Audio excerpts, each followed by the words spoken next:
Everybody, and welcome back to another weekly roundup for Reading FC on the Tilehurst End YouTube channel. Sorry there wasn't one last week. A lot was going on at the football club and also in my personal life, so I had to not do one last week, but I will be catching you up on the last 2 weeks in this video. Obviously, we're gonna go with the Paunovic stuff first. Obviously, I'm not gonna dwell on Paunovic and Nigel Howe leaving CEO. I'm not going to dwell on that as I did full videos on them. If you want to watch them, please go back on the channel, have a look at them, watch them. So we're going to start off just quickly. Paunovic, obviously Nigel Howe left as CEO, replaced by Dayong Pang, and then Veljko Paunovic came in Howe left on the Monday, Paunovic came in on Saturday. So yeah, quite a quick turnaround at the club. But following on from that, Mark Bowen has now left. Everyone thought he was going to be director of football. Apparently not. He just didn't really like it anymore. Because I think it was very harsh on him to get rid of him as manager anyway. But I think had he stayed at director of football, I'd had a lot more confidence going into this season about our transfers anyway. But yeah, really sad to see him go. Thought he did a really decent job. Thought he was really starting to build something here. But apparently not. So yeah, Paunovic is our new manager. We should definitely try and back him. Obviously, we haven't seen him manage a game yet, but we will get on to a game in a bit. Following on from that, Ejaria, the Messiah himself, has signed a 4-year deal after signing for $3.5 million. I know this was near on 2 weeks ago, but it hasn't been talked about on here yet. So here we go.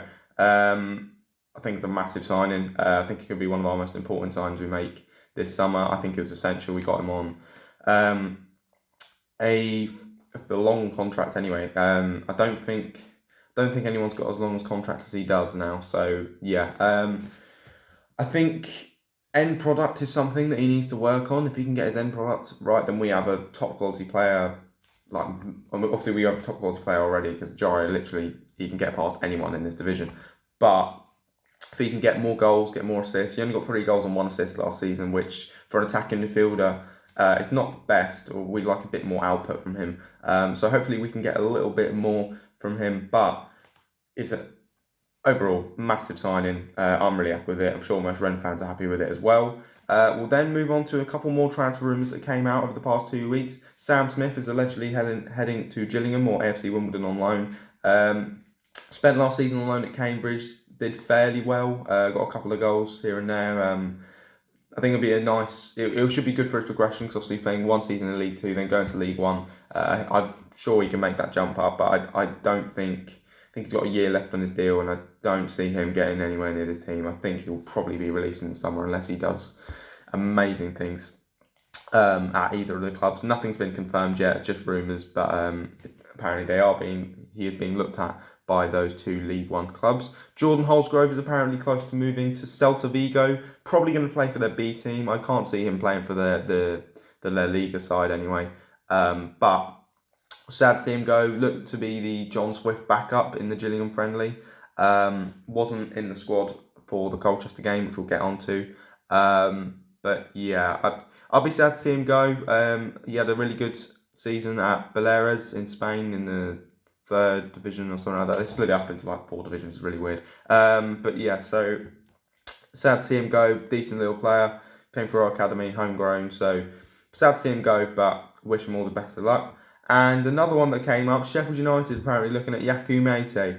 I don't know how I feel about this one. I don't think technically he's good enough for the Premier League. Or yes, he did score like 17 goals, but he's got the physicality to deal with the Championship, and that's why I think he thrives in this division. But technically, he's not the best passing wise and dribbling. So yeah, obviously I'd love to see him stay. However, I don't know if he's ready for that Premier League. I think he needs to work on his technical game a little bit more before he can make that jump up.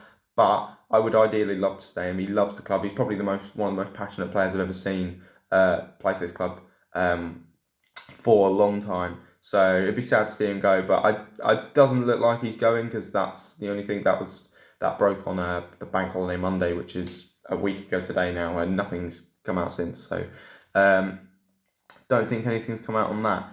Then coming in, Rodrigo Riquelme, on loan from Atletico Madrid, has been rumoured. Apparently, might even be a permanent deal or a loan to a view to a permanent. Atletico Madrid want to time down to a long-term contract, and you can see why. Made 2 first-team appearances last season, but primarily played for Atletico Madrid B team in Spain. Apparently, a very talented player. Diego Simeone rates him highly, and you can see why just by watching his highlights. The way he gets past players, and he's absolutely amazing. 18. Young, a lot of potential. If we manage to get him on loan, I think it'd be a decent sign. If we got him on permanent, I think that'd be a big statement as to who we can get and stuff like that. I think it'd be. I was very surprised when I heard it because I'd never heard of him until when this rumor came up. I assume no one else really did either. But on the face of it, it looks like a really good sign if we do get him. Nothing's confirmed yet, but hopefully we can get him in on loan. Then last Tuesday we drew 0-0 to Portimonense in Portugal. Don't really know much about it. It was behind closed doors and there was no live match feed or highlights or anything like that. So honestly couldn't tell you what happened in that game. I don't think anyone else can really. We found out it was 0-0 through a player's Instagram. So yeah, we don't really know much, but a 0-0 draw against Portimonense. At least we didn't lose, I guess. But yeah.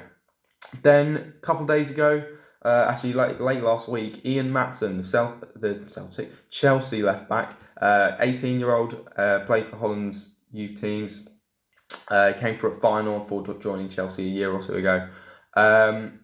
Not sure. I'd rather keep, if we're going to get a young left back, I would rather play Ethan Bristow or Omari Samuels as the backup rather than get a loan signing in and then keep Omar Richards as the main one so we can develop all 3 of them. We've got 3 good young left backs that we can bring through. I don't really see the point in bringing another young left back on loan. I'd rather just get a more experienced one. Like we were linked with Scott Malone. He's gone to Millwall, which is why I haven't talked about it too much. We were linked to Scott Malone. To be honest, I probably wouldn't even do that. If he was a backup left back, I probably wouldn't have even had a problem with that. But yeah, so I don't know if I really want Ian Maatsen. He might be a quality player. Could be better than Richards, but I think I'd rather develop the young left backs we have rather than bring in a young left back on loan. And then finally we get to the League Cup. Reading 3, Colchester 1 on Saturday at 3 p.m. Solid win. I watched the entire game. I thought first half we were shocking. I think we were lucky to go into half time with a 1-1 draw. Obviously, Lucas Shaw with a header after Felipe Arun across. And then Lucas Shaw just turned into Ronaldo. Especially his left foot goal where he jinked one way and then went the other and then he smashed it past the keeper.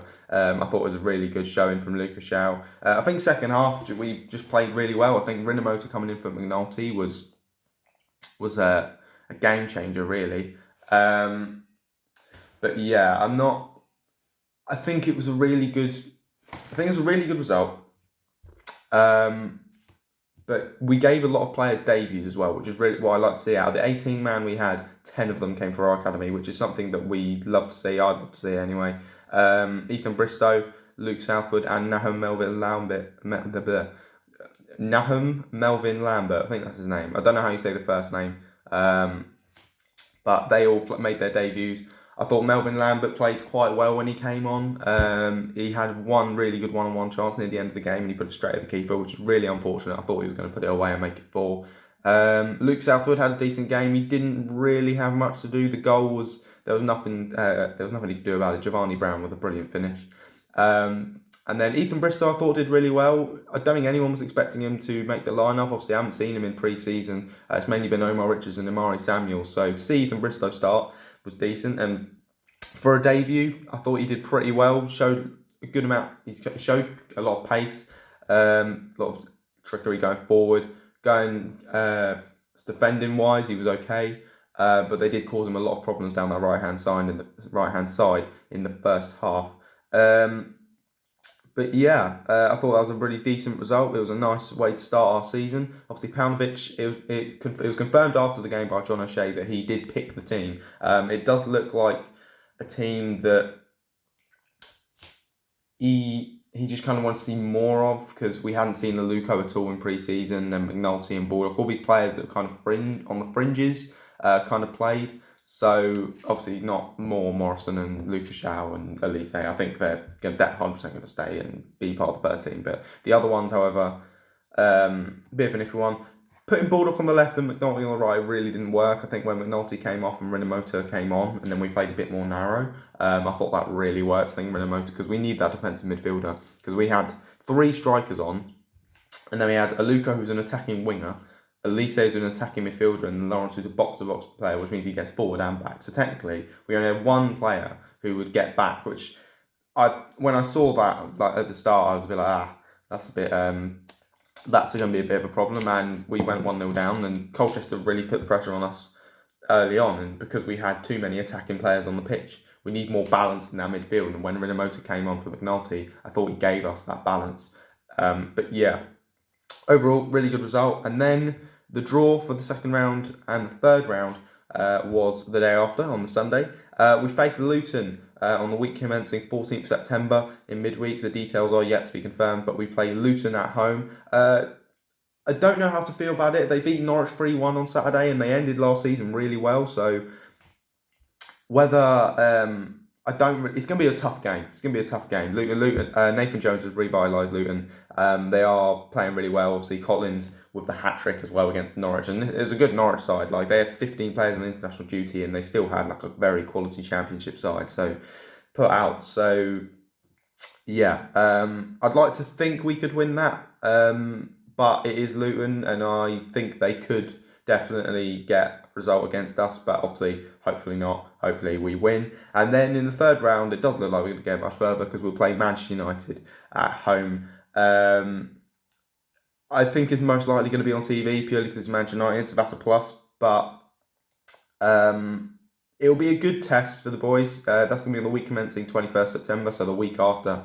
So yeah, it's going to be a really tough game. I'd imagine they put out their reserve team or the backups, and then maybe a couple of first teamers. Obviously, we've played them a lot in the past. We've played them 7 times. I don't either in the Cup or League, or just the Cup since 2007. Probably the Cup and the League, but either way, we play Manchester United a lot. We played them in the FA Cup under Jose Gomez, where we arguably should have won at Old Trafford, where we lost 2-0, and then we got battered 4-0 under Yapstam. So it'll be an interesting game. Hopefully the fans, some of them are allowed in. I'm not going to be able to go. I'm probably going to be watching it on TV or something like that, depending if we get through, obviously.